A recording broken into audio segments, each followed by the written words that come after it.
A very warm welcome to our top three qualifiers for the FIA Formula One Austrian Grand Prix.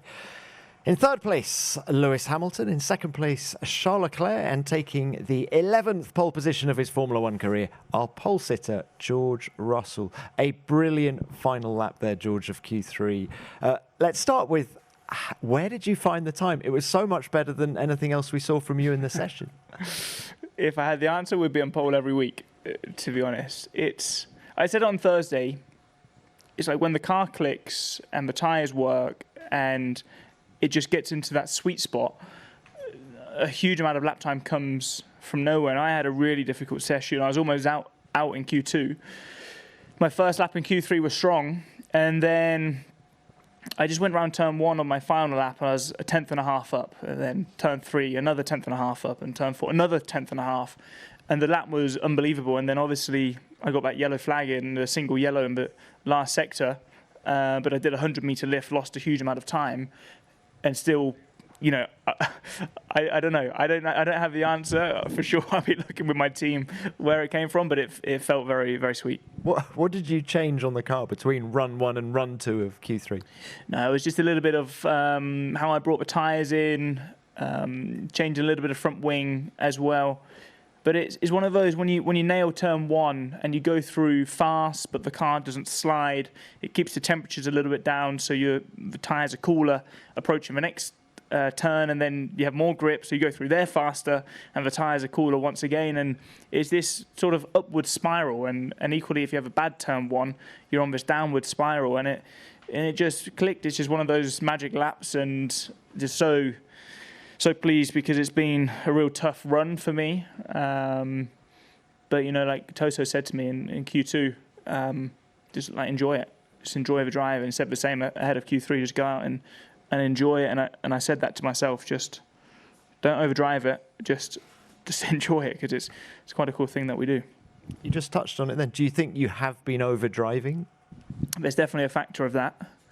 But it's so difficult because if you're on the back foot and you're off the pace by a tenth or 2 or 3, to then say I'm going to try less hard, it doesn't compute. You know, when things aren't going your way, you always want to do more and more and more. And when you're in the car, to say that I'm going to approach this corner and I'm going to brake 5 meters earlier than the lap before, that's just not how our brains work. But sometimes that is the faster way. And when you saw the yellow flag on that final run, were you tempted to abort? I mean, you say you lifted off, but could you just talk us through the thought process? Yeah, well, it's a corner where you can see quite a lot, and I just did a huge lift, and I was going to assess the situation as soon as I got to the corner, if the car was there. But as it was a single yellow, I was pretty confident there was no danger. And as soon as I turned into the corner, I already saw the green up ahead, and I actually thought the car had continued because I didn't see the car at all. It was so far off the track, I didn't see the car whatsoever. And it was only when I saw the replay afterwards I saw it was well off into the wall. So yeah, I was glad common sense prevailed there, because yeah. All right, throw it forward to tomorrow. You've nailed the pole today. High track temperatures, like last time out in Barcelona. You've got the red cars all around you at the start. Just give us your thoughts on what the main challenges are going to be in this Grand Prix. Well, these guys are super fast, and it's going to be a challenge having the two of them nearby. We saw Lewis in Barcelona, how great his pace was. I think it will be challenging for them to overtake us in the straights, because we've got the straight line advantage, but they've got the advantage in the corners.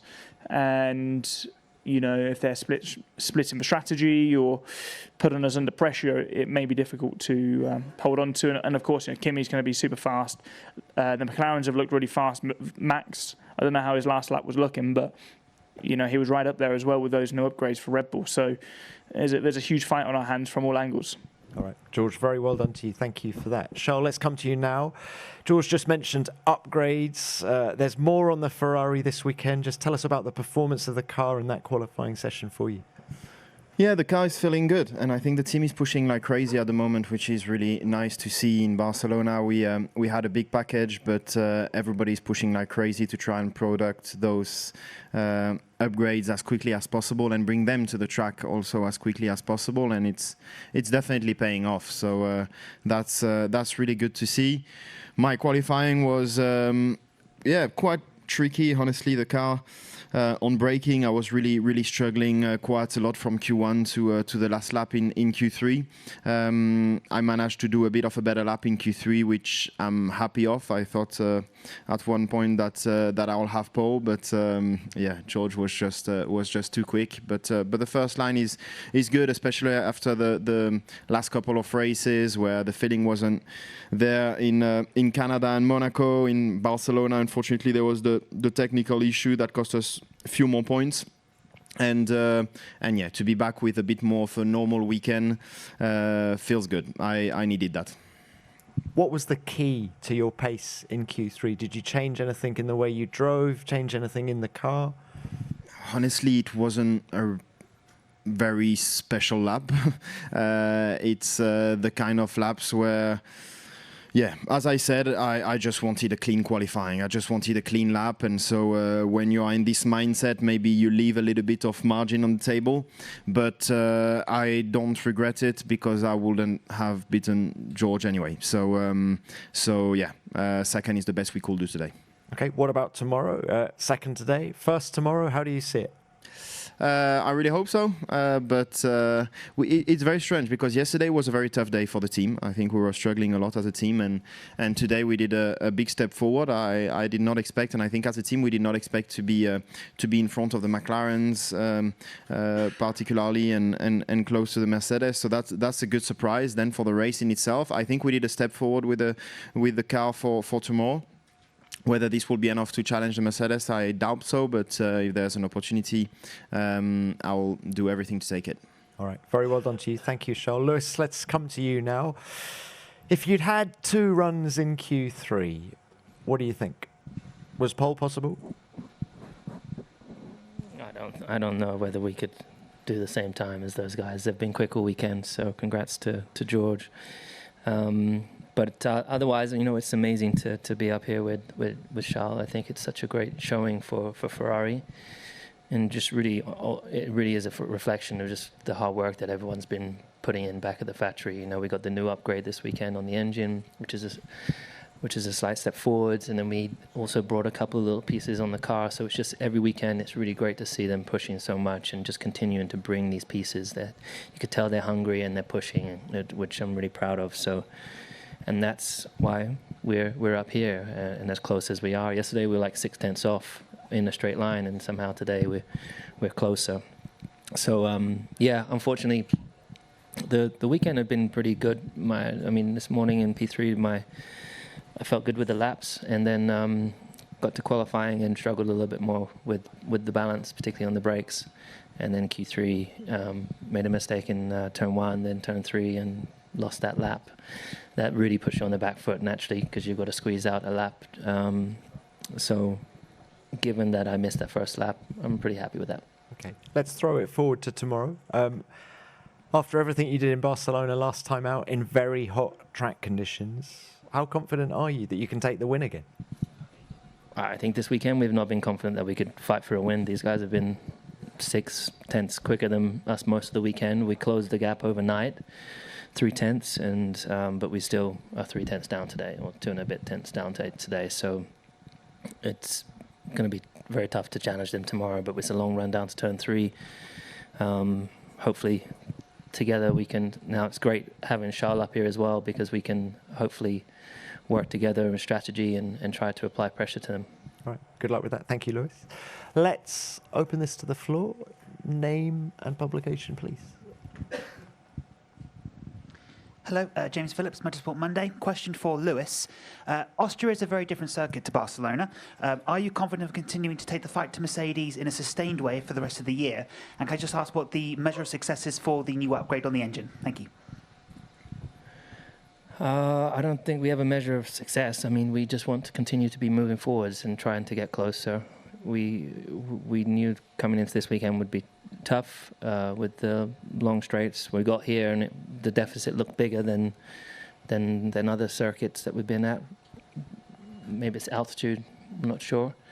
I can't really predict what's going to happen in the future. Just I know when we get to the long straight circuits, it's going to be our Achilles heel for a while. But as I said, I'm really proud of the team for continuing to work. We got this upgrade. That's the first step, but we need to make a bigger step naturally to really close the gap with them. Okay, thank you for that. Next. Zsolt Godina from Világos. Charles, you went from saying on Friday that the car was sliding everywhere to put the car in front at the end of Q3. How many changes have you made overnight, and how is the feeling in the car after you changed the brake configuration after Monaco? We changed quite a lot, actually. Not big steps, but a little bit everywhere. So at the end, it ended up being quite a big difference. Then, yeah, I think after Monaco, there's been many things that have changed, and the feeling was better in Barcelona. It's still not yet where I want to be. And as I said, no, in qualifying, I didn't feel as confident as I've been in the past, where I just go all in and I know exactly what the car is going to do. This is not the feeling that I have at the moment, and this is where I want to focus on. But yeah, every time I struggled in the past and that I put effort in it, normally things go better. So that's already a first step, but that's not where I want to stop. And then that was your question. So yeah, that's it. Thank you. Next. Ludo van den GP Blog. George, how important is it for you to beat Kimi now after such a long period mentally for your confidence? Sorry, how important is it for you for your confidence and mentally to beat Kimi now? I mean, it's the 8th race of the season.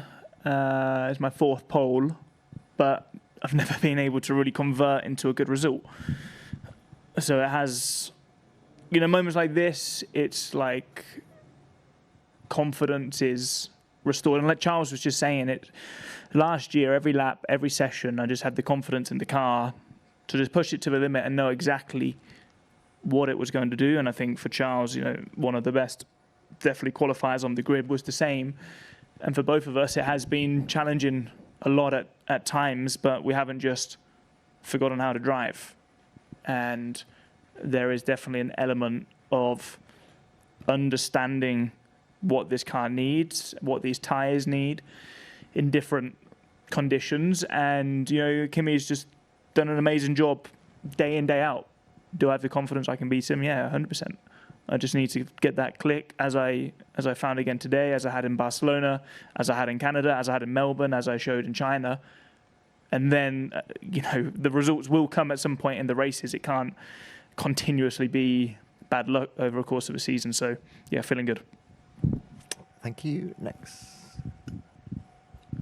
Lawrence Emerson, ESPN. A question to George. You mentioned the message from Toto. We heard the one over the team radio. I don't know if he said anything else, but how helpful are those messages kind of midway through a session to help you refocus? Because sometimes they sound a little bit more like an order than support, but how helpful are they? It's probably the Austrian accent, to be honest. No, I think knowing that your boss has 100% faith and confidence in you, he's been the one who has been the first to pick me up throughout the season when things haven't been going right and reminding me, like, you haven't forgotten how to drive, and I know the speed you've got. And we speak every single day, and those little messages, they kind of throw me to conversations that we have, on a personal level between races as such. So, maybe for you sort of listening, not knowing the context, for me, it means a lot, and, reminds me of those chats we've had, and reminds me that, yeah, I can do it. I've done it my whole career. There's no reason why I can't do it again today. Thank you, George. Next. Rodrigo França, Car Magazine, Brazil. Question to all. In pre-season test, a lot of drivers were complaining about the new rules, and after so many upgrades in the cars and changes, does the F1 car feels better to drive? And do you see Formula One in a good moment as a sport now? I think the evolution with the regulation change from Japan onwards has been very good. The cars do feel much nicer to drive. I think the one issue that all of the drivers are complaining about are the tyre pressures. But from what we hear and understand, Pirelli are trying to make improvements there. You know, there's a strange rule that they have to take into consideration if a team's SM fails, and then there's much more downforce on the car, and then they need to take compensation by 2 or 3 psi for this. But you know, for all of us, it feels like big balloons you're driving on, and if they could make that step, I think it would be much better for the drivers, much better for racing, less overheating. We could fight even closer. I think that would be the next big step. Yeah, I mean, I don't know. If you ask me what do I prefer between this year's cars or last year's cars, I think last year's cars we could still push to these cars to the absolute limit. On some tracks, it's true what George says, that it's getting better, but still you've got this energy management in mind on a track like this. By example, it was less the case in Barcelona or in Monaco, but there are still those tracks where you've got to keep that in mind, and that is a little bit less pleasure inside the car, but it's like this for now, and I'm sure things will improve. Okay, thanks all. Next. Valherenji, the race. A question to George. George, you said common sense prevailed, and apologies if this is a bit annoying because you did a clean lap, you did a legal lap, you did a pole lap, but in hindsight, and also as GPDA director, having seen the scope of the accident, in hindsight, having seen the scope of the accident, having seen that you passed through it with single yellows, are you surprised it was single yellows, especially as you weren't the car behind Verstappen immediately? And is that something to raise? As I said, I didn't even see the car because the runoff is so far, and I think in that instance, a single yellow was correct. Because as I said, a double yellow is immediate danger. You're never going, lifting 100 meters before a corner or lifting off with a single yellow. You're never going to lose control of the car. Verstappen, the only reason he was in the wall that far away is because he was attacking and lost the car. So, I think the single yellow was correct. I think I did everything right to, be very much under control, and it's a very different story to a double. Thank you. Any more? No more? We will leave it there. Very well done, gentlemen. Good luck in the race tomorrow. Thank you very much. Yeah, we watched the post-qualifying press conference at the Austrian Grand Prix. Actually, it was very chaotic qualifying as expected from the yesterday. We had nearly to miss Max Verstappen at the Q2, but we missed him at the Q3. He went directly to the wall. Was there a moment like a 10-15 minutes with George Russell? Everyone was saying like they will took the pole position from him because he needed to abort his lap, but as we see at the stream and also on the data, it seems like a double yellow was waving for the Kimi Antonelli somehow for Kimi Antonelli, but somehow for the George Russell was the just with a single yellow flag, and because of that they didn't abort his lap, but at the end of the day we had two drivers from the Ferrari at the pole position, as we were talking about like yesterday and before than yesterday. There was speculations that Ferraris, with the new upgrade of the Ferrari, they will be strongest team for this week. Of course, we saw a very big improvement with their car. They were faster, but it wasn't enough actually.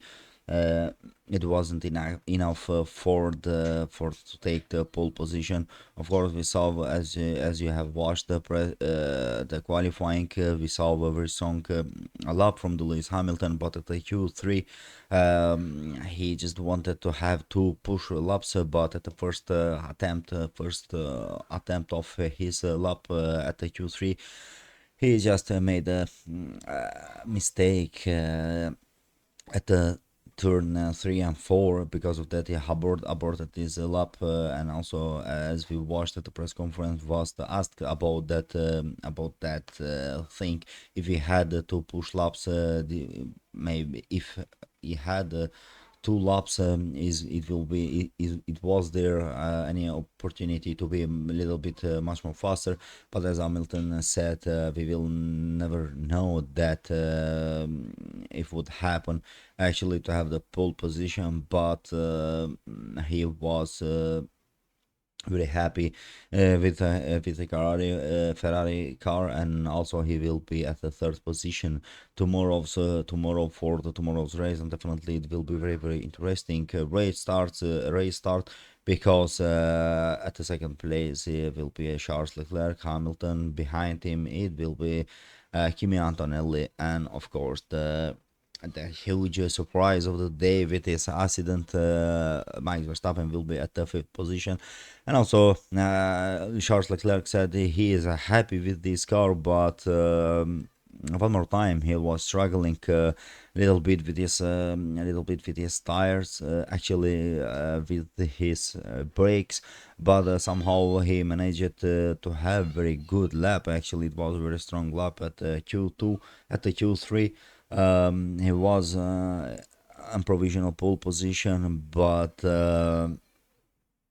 George Russell's and Mercedes' performance was just on another level for today's qualifying. Also, as you know, the other things that said both of the Ferrari drivers, like they are pushing so hard with their upgrades, like the other teams, to be delivered in a faster time to have on the track, but like they are optimistic about this season, but as a lot of people were talking about at the internet, like Ferrari will be very, very strong. They will dominate all of the weekend at the Austria. That did not happen actually at the qualifying, but we will see. We will see tomorrow Ferrari what kind of race pace they has, and what kind of performance they will deliver. They will deliver at the race. As we know, Ferrari has a very good start at the race, but it will be very interesting to follow tomorrow and to see actually what is gonna happen. And of course, we had George Russell. There was a lot of speculations, like they are going to put his pole position. They will take his pole position back, but that did not happen because, as I said a little bit earlier, there was a double yellow flag for the Kimi Antonelli. He was right there when Max Verstappen had a crash at the turn 5, but Russell was a little bit behind on that position. The yellow flag, just a single yellow flag, was waving for him, and because of that he took the pole position. And as I said, and also as he said, like when the car clicks, somehow everything goes perfect, just as we saw today. He was flying and looked very strong up against the Ferrari and the other teams that they were fighting at the Q3 with them. definitely tomorrow it will be a very interesting race, very hot race. The race track temperature is so high, like in Barcelona. If we have, I believe that we will have any safety car or virtual safety car also in here, and I think strategy will be very decisive. Who is going to win the race tomorrow? I believe that we are going to have a lot of surprises, but for to see that we need to wait. Just I would kindly ask from you, what is your opinions about the press conference and what is your opinions about the press conference today? Just don't forget to comment them your opinions. You agree with me, you disagree with me. I will read them respectfully, and of course don't forget to like this video and to subscribe to the channel to give us your big support. Thank you.